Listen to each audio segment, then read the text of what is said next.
Blog Talk Radio.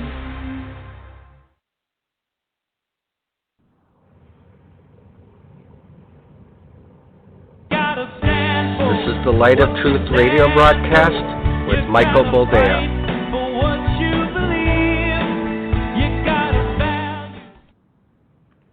All right, welcome to the program and thank you for joining us. This is the Light of Truth radio broadcast. I am your host, Michael Boldea, and we are live. Yes, 2 weeks in a row. Imagine that. I know it's hard to believe. Usually we record, but as it so happened, the wife said she had the girl, so I thought, hey, I'll just come in, sit down, spend an hour with you, do a little chit-chatting. I've got the fever, but it's a cabin fever. Wisconsin is on lockdown-ish. I guess essential services are still running. Nobody's stopping anybody. People are out and about because the last couple of days have been actually nice in the 50s and 40s, which for Wisconsin is balmy.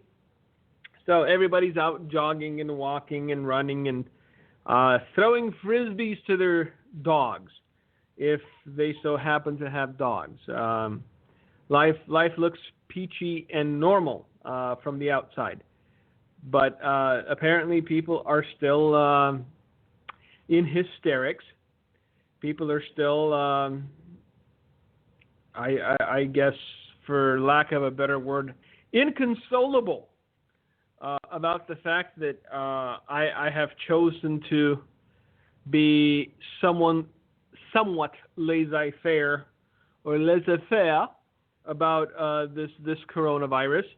And I even had somebody email me and go, you're mocking me and I'm afraid. I'm sorry, I'm not mocking you. I'm mocking your fear.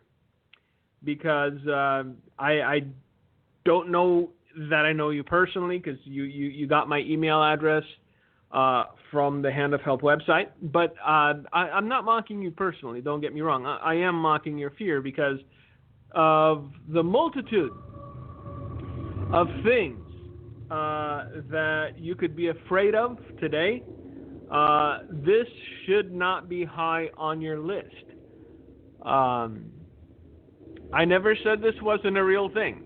Go back into the archives, see when I started talking about the coronavirus and the fact that the Chinese were building hospitals in 10 days, and you don't do that for nothing. However, we also need to be measured. We need to be balanced. We need to understand that there are worse things. That's right. I said it. There are worse things than coronavirus. Now, I don't know how many of you have ever seen a starving human being. I'm gonna begin here. We're gonna get through a lot of stuff tonight, and if you want to be scared, okay, take my hand. Let's go down the road to scary.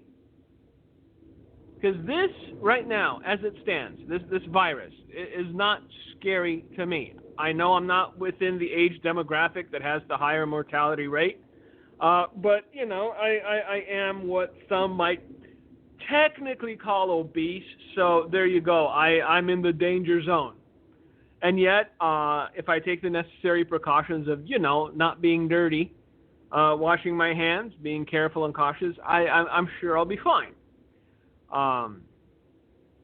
But if you want to truly understand, I don't know, that there are other things you should likely be afraid of as opposed to coronavirus. Let's go down this little rabbit trail together. If you want scary, I can give you scary.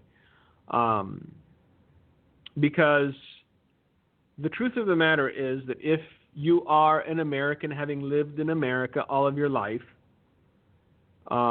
you've been blessed to have a sheltered life. You've been blessed to have a life that was free of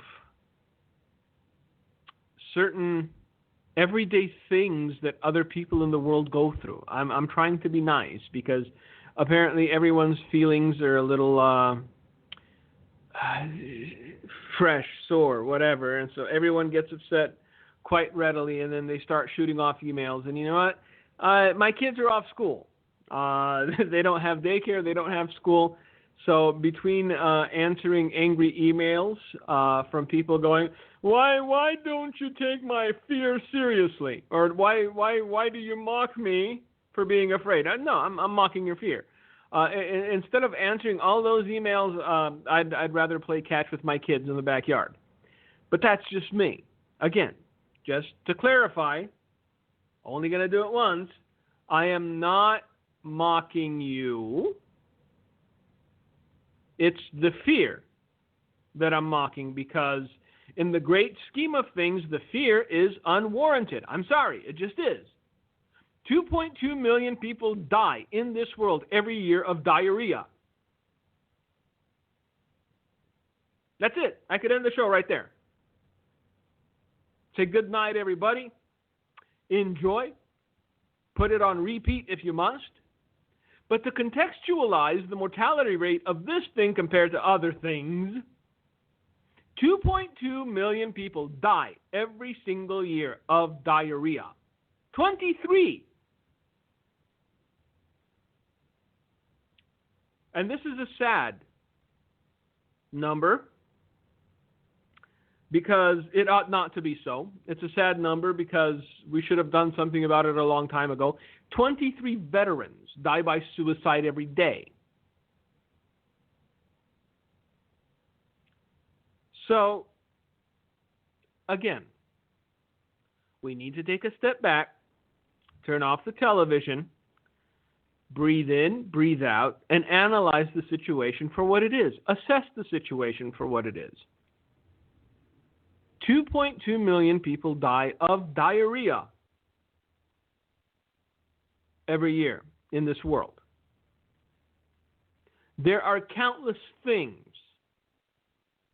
that people die of by times 10 that you won't give a second thought to, that you're probably susceptible to. But because the media has pumped this into this orgasmic fear-a-thon, all we can talk about is this. Now, the reason I asked you if you've ever seen a person starving to death is because it may just be what the future holds for this nation if the big boys don't pull up their pants and understand that shutting down the country because some people are getting flu-like symptoms, and yes, some people are dying, but the percentage of which is far smaller than would die if we had another depression in this country. If we don't start things back up again, we're just going to go through some statistics, talk about a few things that happened not so very long ago in this country. But the first thing I need you to visualize is what a starving human being looks like. Because there have been estimates that some 7 million people, 7 million people, starved to death during the Great Depression in this country. What's the death count in New York? 300? 300 people.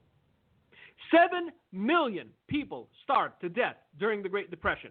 And the citizenry was a far smaller number than it is today. Now, back to my original question, because there is a point to this. And I'm going to hammer this home so that if you're going to be fearful of something, might as well be fearful of the right thing. Have you ever seen a starving person? Someone so emaciated that even though you hated thinking it, you thought somebody draped skin over a skull. Because I have. Our ministry was one of the first ministries to go back to Romania after the fall of communism. And we went back not for photo ops. We went back not to show people how generous and magnanimous we were. We actually went back to help. And because we knew the region, that's where our family was from, we went to northern Romania. And we started visiting the state-run orphanages. These places were usually out in the middle of nowhere. There used to be old boyer homes. You know, old bourgeoisie homes that the communists had confiscated and turned into makeshift orphanages. And it was at one of the first orphanages that we visited that I first encountered a starving human being. It was a child of, they said he was 13, looked no bigger than 6, tied to a bed, so emaciated that you could count every single rib. You could see the bones, the femur bones on the leg. You could basically see the entire skeletal structure of this child beneath its sunken skin. This was a starving human being. And if we hadn't come, if we hadn't raised the stink, if we hadn't brought food, if we hadn't waited till the child was untied and they fed him some broth because he couldn't hold anything down, he hadn't been fed in so long, he would have very likely died. That was the first of many that I saw during that trip. And it's always haunted me. Every time I picture worst case scenario, every time I close my eyes and wonder to myself, what's the worst it can get? I see that child. I see that child tied to a bed, looking like somebody had thrown human skin over a skeleton. So if you want, be afraid of something, be afraid of that. Be afraid of going to the store and finding nothing. Not for an afternoon. And not toilet tissue, extra soft, double ply. And not Kleenex with the moisturizer in it. But nothing. As in zero in the store, empty shelves. I don't know, maybe some vegan burgers, because apparently nobody eats those even when they're starving. And imagine that happening not for an afternoon. Not because all the imbeciles with man buns decided toilet paper was the thing they needed if the apocalypse were to come. But every day, day in, day out, first for a week, then for a month,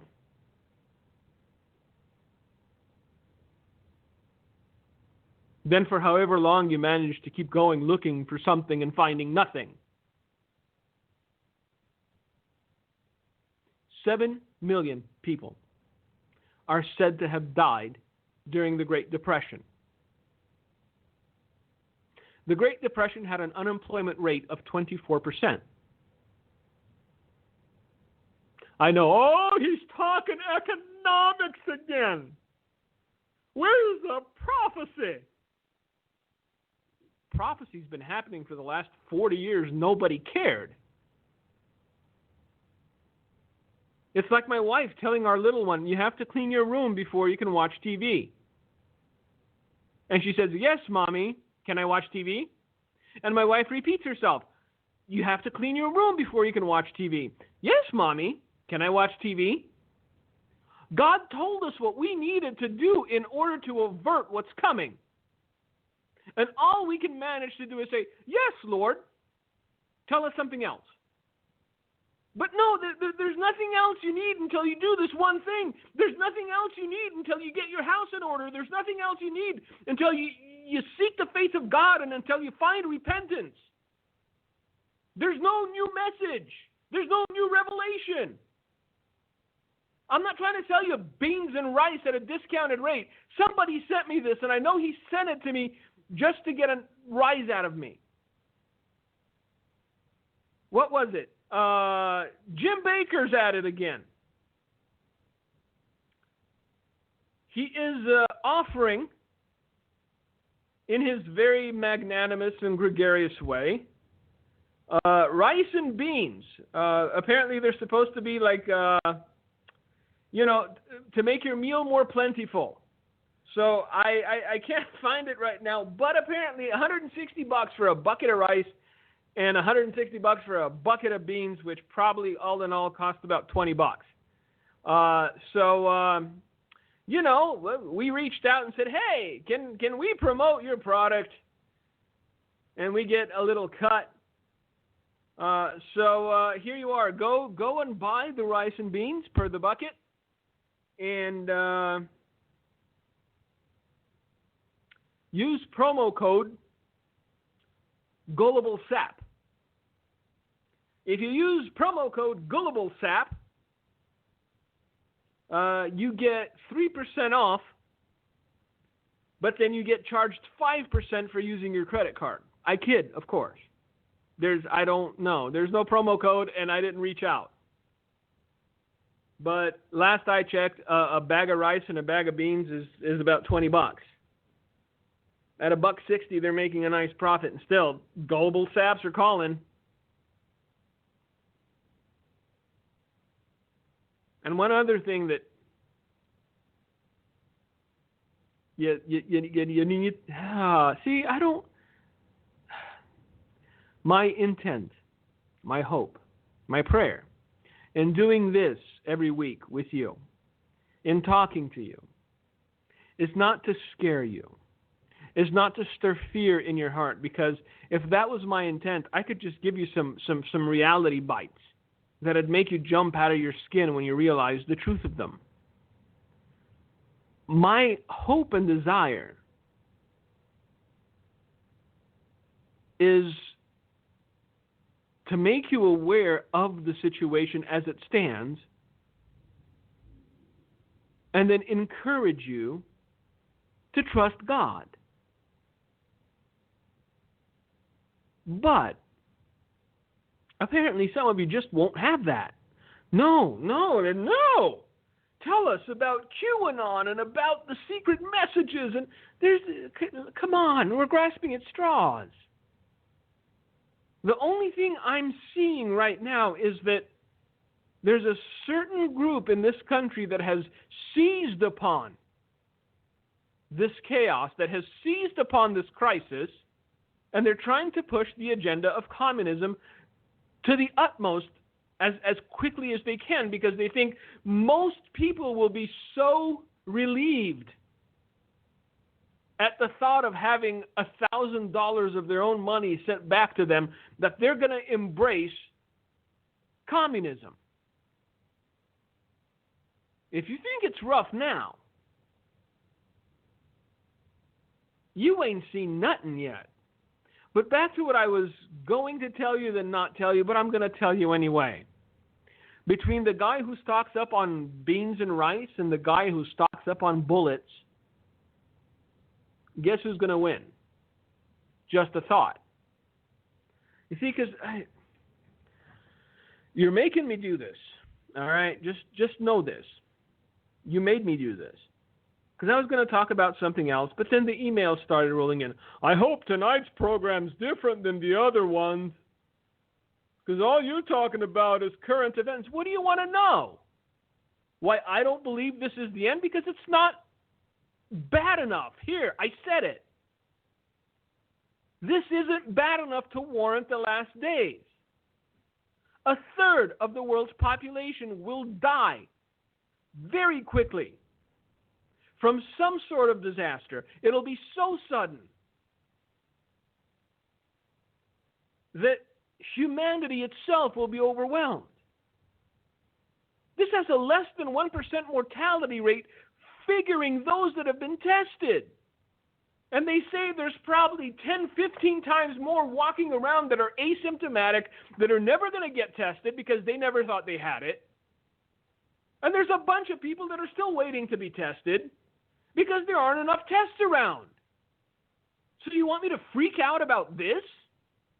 You want me to start digging a bunker and burying my family in the dirt over this? If this is scaring you out of your knickers, then your heart's going to stop in your chest when you see what's coming. Because this is even the beginning of the birth pangs. And some of you are how do I have to, because I'll call this a public service announcement. All right, this is my public servants announcement segment. If you are storing up food, and if you are storing up water, and if you are storing up essentials, for Pete's sake, don't tell other people you're doing it. Don't tell your neighbors. Don't tell your friends. Don't tell your school board. Don't even tell people at church. Because if things get to Great Depression levels of hurt, which I believe they can if certain measures aren't taken quickly. Anybody who knows that you once talked about putting aside some food and rice won't think twice about breaking into your house, doing you harm, and taking what you've stored up. So again, that was my PSA to everyone with open hearts that don't realize what man is capable of when man is desperate. 7 million people are said to have starved to death during the Great Depression. Pales in comparison to the number they're throwing around now, because there was apparently a guy that was very hot and bothered about the idea that 500,000 English people were going to die of the coronavirus. Today, he actually had to disclose that he has, tinkered with the numbers, taken a few other things into account, and now, boo-hoo, his numbers are only down to 20,000 from 500,000. Understand, there are far, far worse things than this virus that could befall this land and this world. I witnessed one of those things firsthand, and I was never the same again. And you know what? On paper, people had money. Everyone had jobs. But there was nothing to buy. And that system people were supposed to trust and embrace failed the great majority of people, especially the young and especially the old. I will spare you the things I saw in a senior living facility during that same trip back to Romania.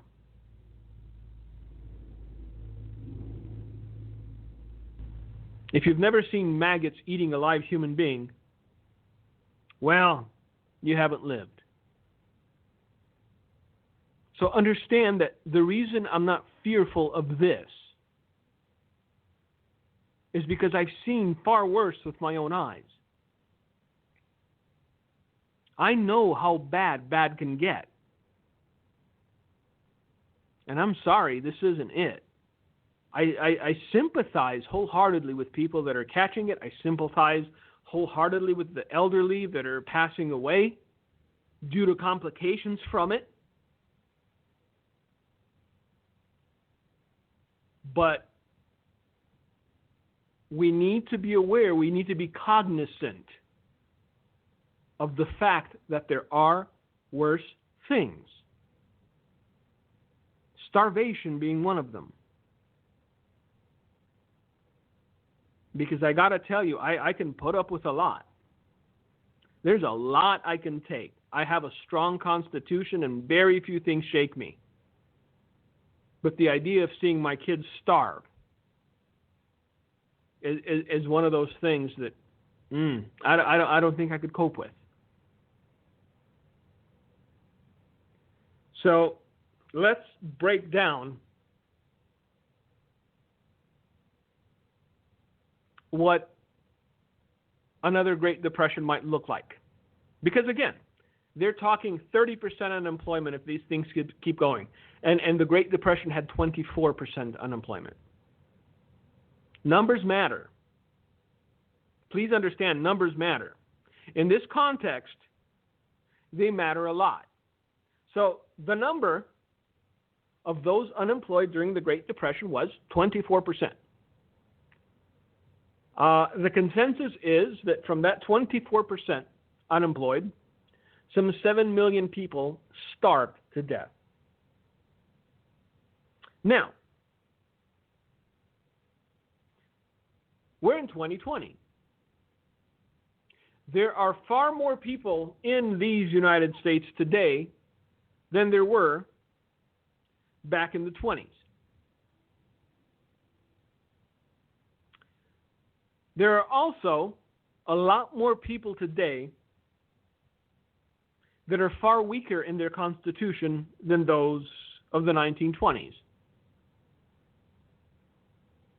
So, if you're still holding my hand and if you still want to go down this road, if you still want to take this trip, here goes. After the first 3 months or so of just stark barrenness and starvation, you're going to see an exponential spike in suicides, either from drug overdoses or, the good old-fashioned way. Bullet to the cranium. You're also going to see an explosion of family violence, of people on the brink, easily pushed over, doing things they heretofore would not have thought they would do to their own wives, to their own husbands, and to their own children. You want to get off the ride yet? Because I could go on. I need you to understand that this is not the worst that can happen. If we're so panicky over this, then God help us when real hard time comes. If we're so panicky over this, then God help us when we really do enter tribulation. Astounding to me that so many people are so quick to give up their freedoms out of fear.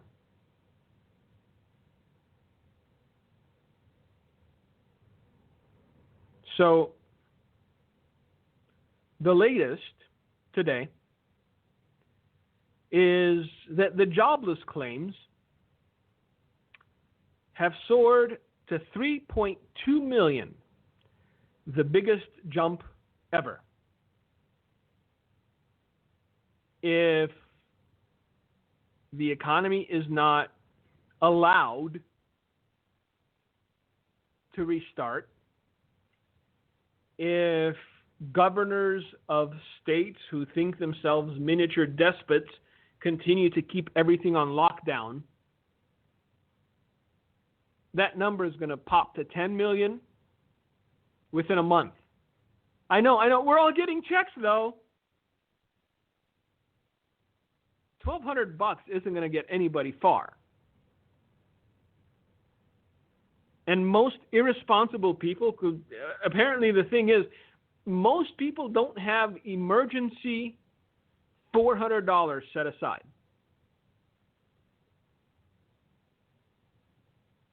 And look, I know some people are low-wage, low-income earners. They are paying off debt, they're paying rent, and they can't set aside $400. But I've also seen interviews with people complaining that they don't have $400 for an emergency, that were covered in tattoos that must have cost upward of $3,000, that had diamond stud earrings in their nose that must have cost upwards of $300, $400, that had sneakers on their feet that if they were lucky enough to be the first through the door and grab them, cost $400, but they likely bought them from a reseller, which likely upped that number to $1,200. So, excuse me for not being overly sympathetic to people who are irresponsible. Now, to those people who are responsible and are just having a hard time, look, I sympathize. We're buying pallets of food here in Watertown. The local church is actually passing out food to needy people. The children of God are stepping up. But for every one person in real need, I guarantee you there's one other that if you give them $1 million, 3 weeks later they'll be broke again. Because they're fiscally irresponsible. And no amount of government money is going to make them fiscally responsible. All it's going to do is add to the debt. And the longer you keep everything shut down, because, we have to flatten the curve, the harder it'll be to get it back up and running. 7 million. 7 million starved to death. That's a rough way to go. So, no, I am not mocking you. I am mocking your fear. Because if this is enough to scare you out of your wits, I can only imagine what terror you will feel if you ever see the things that I have seen.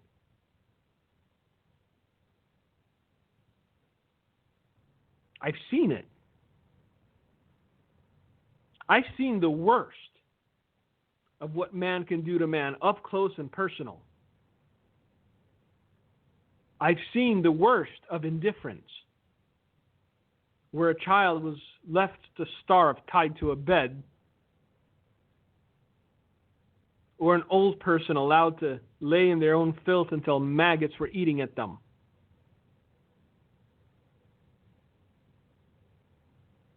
So does something that has a mortality rate of less than 1% scare me? Not in the least. What can happen because we're hyperventilating and overreacting from it, that kind of scares me just a smidge.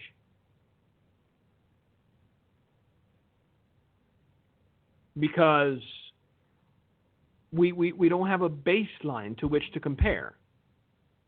Now, those of you that are older, that have lived through the war, you know what I'm talking about. Because I know very few are alive, if any, listening to this program that lived through the Depression and understood what they were going through. But I remember my own grandmother telling stories of the war, where her stomach would hurt so bad she'd go out and eat tree bark just to have something in her tummy, just so it would stop hurting. You think this is bad? If you think this is the worst that can happen, first, you're blessed because you've been living here and you don't know what bad is.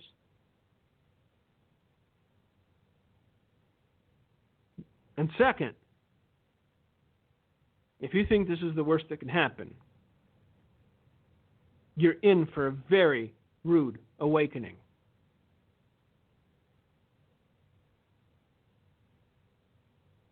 So, the man that was touted as being the lead scientist on how many dead has now retracted his number from 500,000 all the way down to 20,000.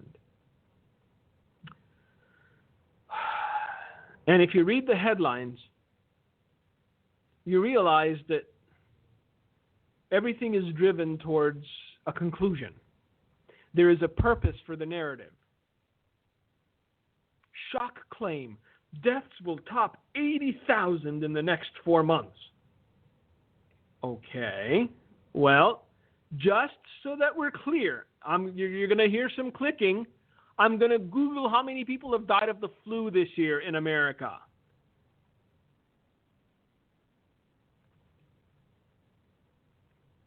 There you go. I just did it. And guess what? The CDC says this, that between 38 million and 54 million have had the flu illness between October 1st, 2019 and March 14th, 2020. That between 390,000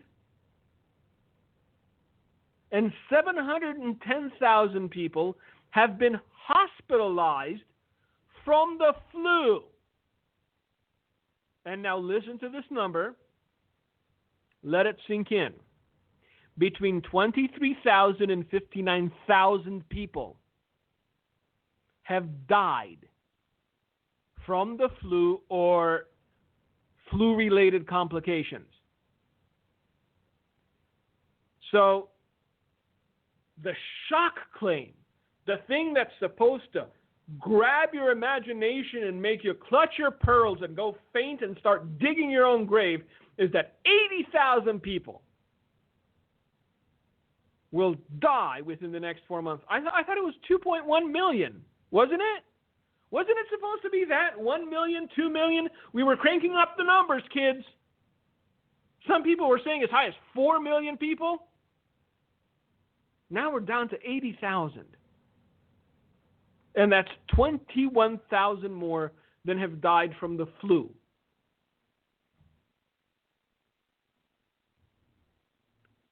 We bungle this up.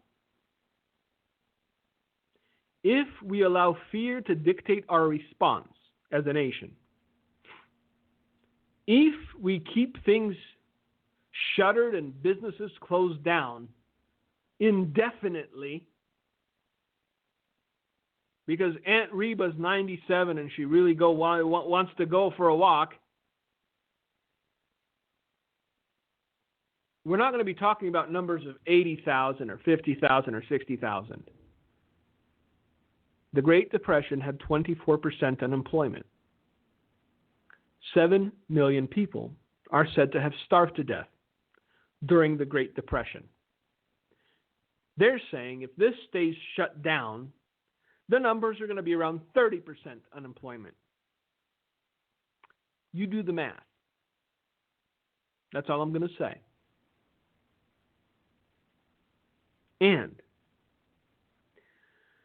there are also countless factors that we need to take into account, comparatively speaking, between the time of the Great Depression and our modern day society.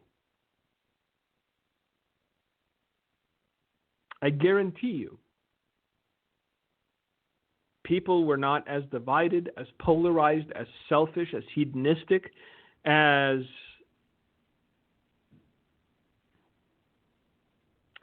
ghoulish, call it ghoulish, as they are today. You have adult human beings going into supermarkets,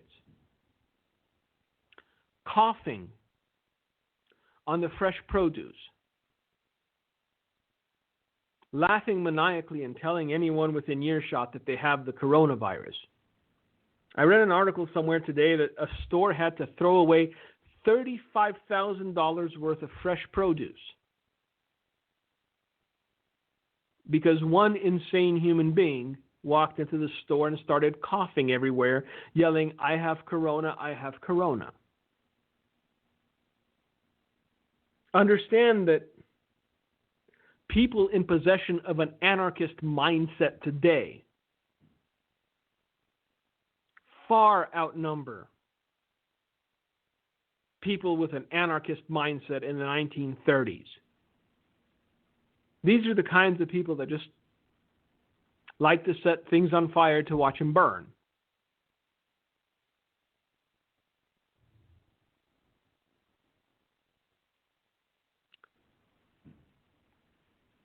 It can get exponentially worse than the 1930s. And a lot quicker, too. Because of 100 different unknowns. Things that we have not quantified, but things that we can perceive. So no, again, I am not afraid of the virus. I know people have died. I feel sad. I feel sympathetic. There's a Romanian Baptist pastor that just passed away from coronavirus-linked complications. But we also need to acknowledge the fact that our days are numbered. Our days belong to God. And this is where balance comes in. No, I don't go licking turnstiles in the subway in New York. But I don't live in fear either. I use wisdom to dictate my actions, but I also acknowledge the fact that some things are out of my control. I also acknowledge the fact that some things I just can't control no matter how much I'd like to.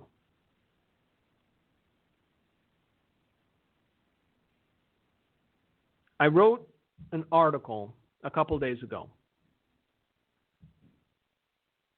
that talked about the cure being worse than the disease. I think we're coming up to the edge of that,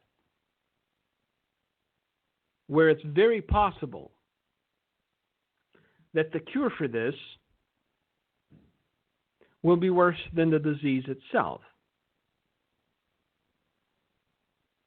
Because, guess what? The man who is spearheading the coronavirus task force or what have you, the man known as Dr. Fauci or Fucci or however you want to say it, has just come out and said, hey, this might be a seasonal thing. Let that sink in too. He's actually allowing for the possibility that this might be a seasonal thing. So next year, we'll be right back to where we are today. Only $4 trillion more in debt.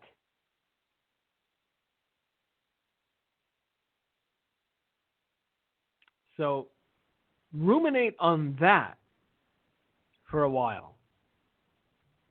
Now, I'm going to read you this article because I think it's apropos. I think it's necessary for you to hear it. I hope you understand where I'm coming from. And no, I'm not mocking you. I understand.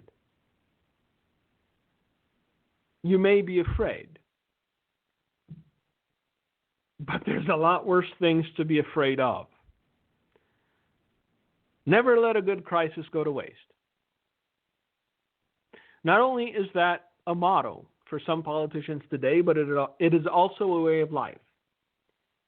If anyone still held to the hope that their elected officials gave two snot bubbles and a chicken turd about them, their families, their business, or even their well-being, that illusion has been permanently shattered.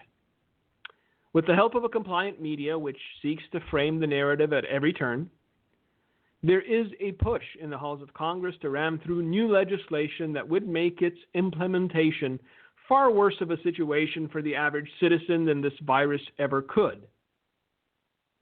By the way, it looks like it passed. Yay, free money. But just remember the old adage, something Grandma should have told you. Nothing is free in life, my boy. Nothing is free in life. Tactically speaking, it's good timing. Everyone's either distracted, fearful, or told that they should be afraid. Otherwise, they don't really understand what's going on. People are legitimately hurting already. And it hasn't even been a full week of shuttered businesses, working from home, no school, and shutdowns. Imagine if this thing drags on for 2, 3, even 4 months. By then, toilet tissue won't be a problem anymore because most people won't have any money to buy it. When babies, toddlers, children, and even adults start suffering from malnutrition, thereby becoming susceptible to all sorts of bugs their immune system would have fought off had they been adequately fed, the average death won't be 80.5 years young. It'll drop like a rock. At some point, we'll stop counting how many dead and just wondering if there will be anyone left to bury us. It's one thing when politicians play politics in a time of national crisis. We sort of come to expect it. They are, after all, the bottom feeders of society, the one group of people that makes lawyers and prostitutes seem noble and forthright. When, however, almost every major news outlet is doing everything it can to frame the narrative in their favor, it's called propaganda. Since the eloquence of Bernard Sanders couldn't convince the average citizen to embrace communism, maybe convincing them that it's the only way to solve their existential crisis will. If you want to take a peek behind the curtain, you do so at your own risk. But if you do, consider what isn't being reported rather than what is in any given news cycle. Then you will get an idea of just how evil the string pullers are. Why is every news story about how many people have tested positive for this virus and none about how many have recovered? Why is no one pointing out that most people won't even be symptomatic? Why did they suddenly stop flashing how many dead in Italy every morning as though it was the outcome of some soccer match? Could it be that the numbers have peaked and are beginning to drop? Why is it that you have to read the body text of an article that declares a man dead from chloroquine, only to discover that what he ingested was chloroquine phosphate, an aquarium cleaning product and not the medicine itself? Why is it that before declaring it's the end of the world, no one takes a pen and paper and does some rudimentary math regarding this virus? Why is no one pointing out that only among those showing severe symptoms, severe enough to seek medical help, is the death rate somewhere at 1% among septuagenarians and octogenarians with pre-existing conditions? Yes, I know, one 30-year-old died, but what they failed to mention is that he had a compromised immune system, having just survived testicular cancer. If they can keep you fearful and panicking, if they can keep you from thinking about things and thinking things through, if they can keep you from using logic and reason, they just might get everything they've ever wanted. that the average citizen would have never voted for. Do you want to know why I don't believe this is the last Trump? You want to know why I don't believe it's time to pack our bags and find someone to take my pet fish when we get raptured? Because it is not nearly bad enough to warrant it. Because what the Bible says will happen during the last days doesn't come close to what is happening currently. And that was the article I wrote back on Tuesday, so 2 days ago, still sort of fresh. Where do we go from here as a nation? I know that some of you have no vested interest, don't care. You're just,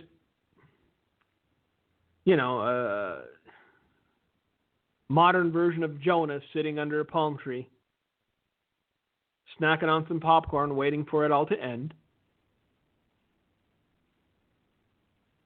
And the odd thing is the people I see most excited about the end of the world, most excited about the destruction of America,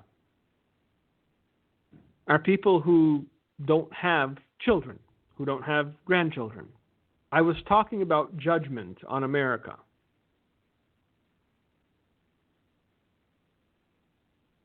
Since the age of 12. That's when I started translating for my grandfather. Since the age of 12, I am currently 45. You do the math. But see, never once during all these years, faithfully delivering the messages God gives, faithfully translating for my grandfather the messages God gave him, did I have a desire, a want, a need to see these things come to pass.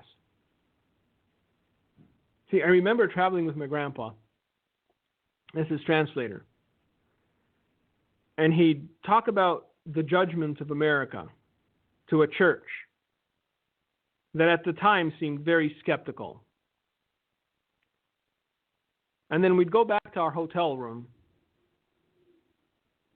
and he'd spend hours on his knees praying that God would make him a liar.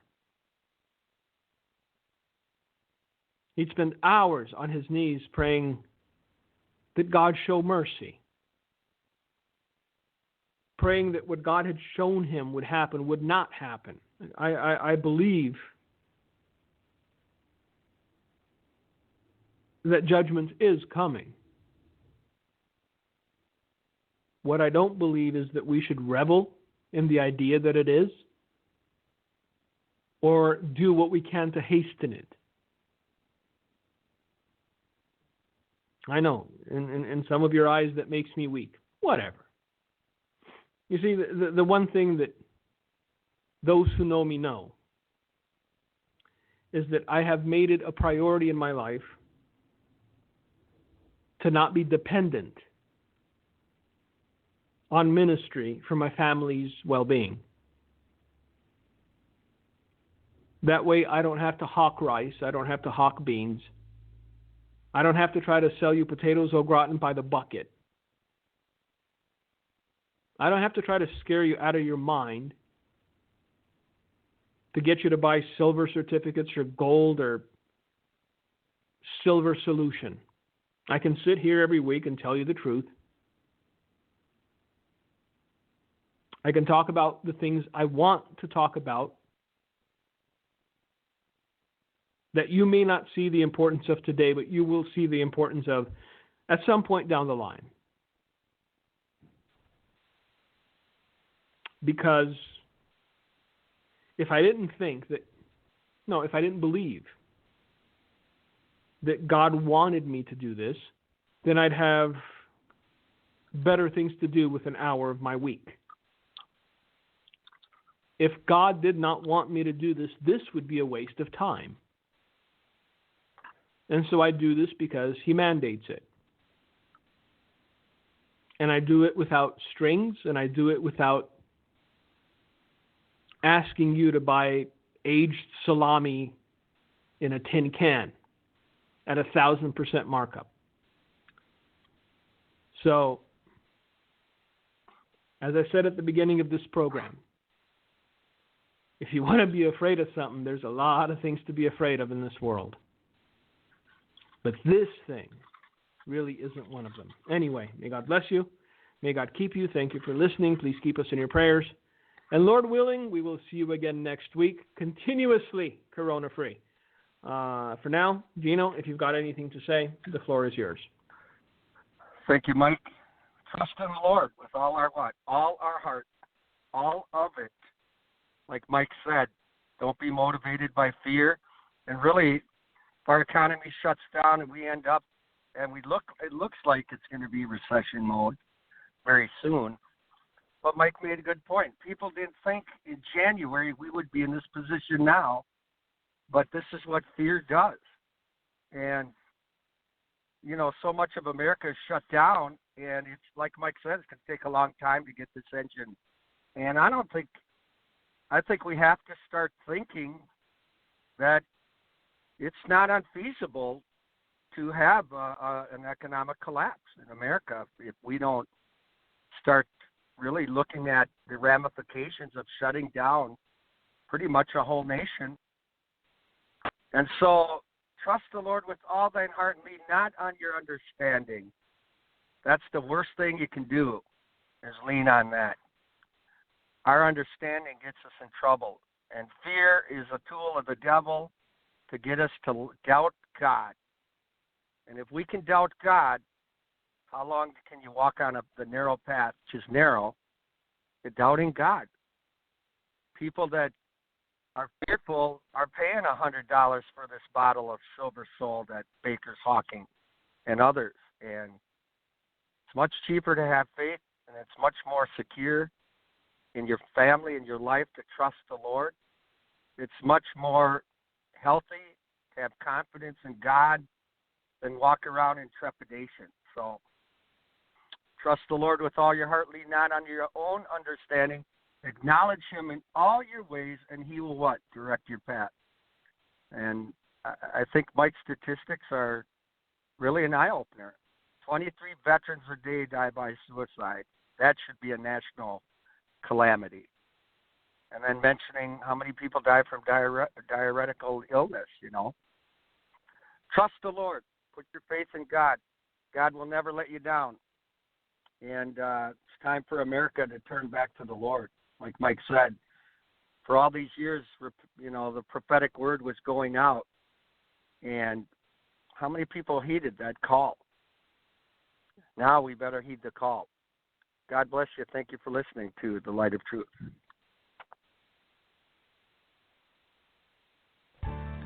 Thank you for listening to today's broadcast, The Light of Truth, with Michael Boldea. If you would like to order a copy of today's broadcast, please visit our website at handofhelp.com. If you have questions about our ministry, you can email us at handofhelpoffice@aol.com or simply call us at 920-206-9910. God bless you.